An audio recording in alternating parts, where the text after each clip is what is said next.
Here are 5 things you can do sophomore year to help you get into college. First, start taking advantage of honors courses offered at your high school. It's important to set yourself up to take the most rigorous courses and to start exploring what you like.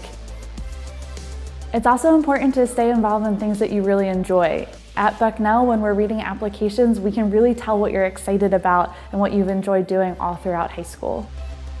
Spring of your sophomore year is a great time to start researching colleges. Get a feel for the different types of schools that are out there, sizes, locations, but ease into it. Once you have an idea of the different types of schools that are out there, start looking to do some campus visits. Look for programs that are specifically geared towards sophomores. For example, Bucknell has a sophomore-junior open house that's meant to give you a great idea of what's offered at Bucknell, but not to get too specific quite yet. Lastly, think about goals for junior and senior year of high school. These will be the years that you'll be emphasizing in your college application, so think about what you want to accomplish for the second half of high school.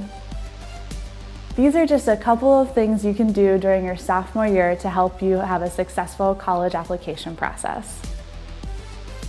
If you like this video, please subscribe to our channel and submit your ideas for future videos in the comments section.